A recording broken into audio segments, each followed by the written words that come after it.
Hello, xin chào cả nhà nhá. Nhân số này món nào làm cái câu chia.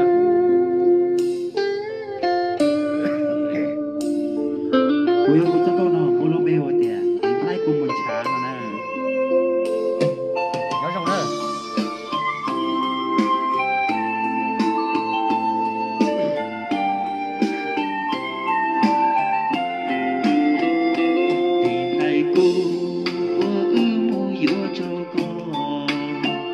Em làm câu kìa trong đời có tu đi tên xa tiên chế yêu tàu có u cụ chế nhà chín đế sư có một lệ bỏ chế cô tìm hay u vui tư kia xìa và trong tia chế có yêu yêu cô tu gió kia lưu chi với châu lệnh tư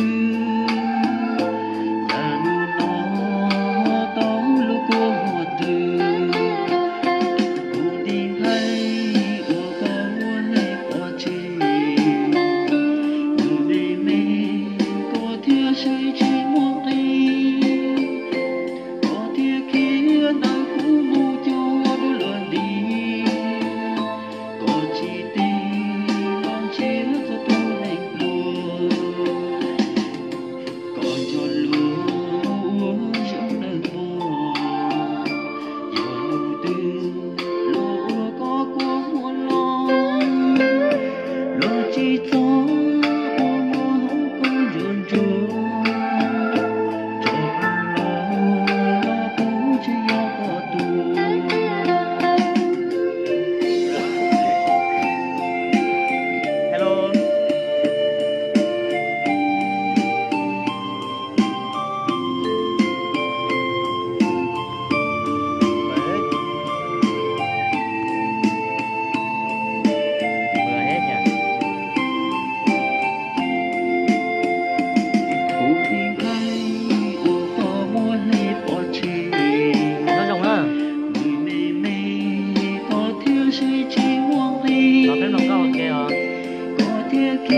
hello, lần này, đọc tên gọi này.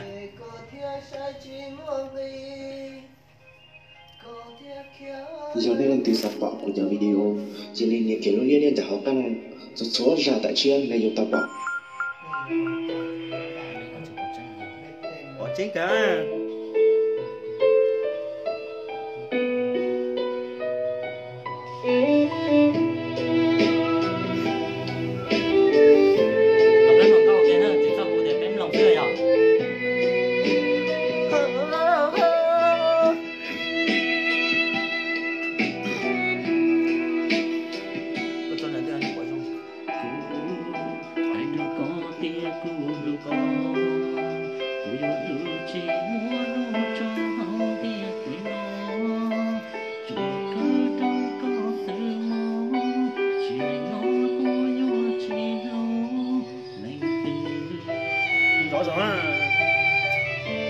Không rõ rõ mà lại.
chỉ trong nhớ hay à.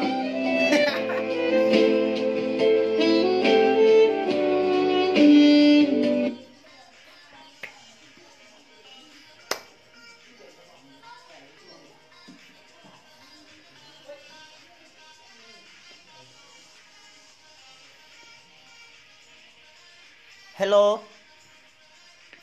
Vô trong tụi này. Bây giờ trong lòng con nó chỉ là sẽ là cho dù nhắn tin hay lưu đấy nè. Chỉ bắt để dù chỉ to lấy cho hành nó nè. Cho bỏ cho lòng tròn lo kia sơ, chỉ bỏ cho lòng con lo đi. Nó giờ dù chỉ trong trâu ấy chỉ nhẹ dù chỉ sao là sẽ đi à. Wow. Cho con nắm à.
Cái trong con bò đúng chưa?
mà đi xin nó cô nè Có chị hú nè, có chị nói chà.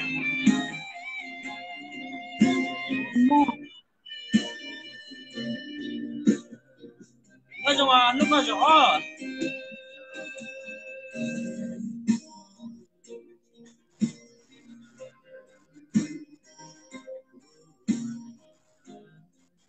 Hi hi à.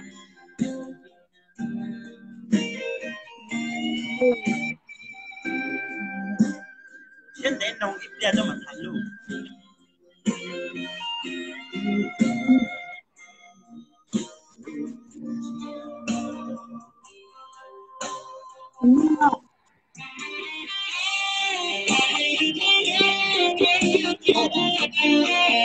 Kết thúc nữa, kết thúc chi tiết nữa.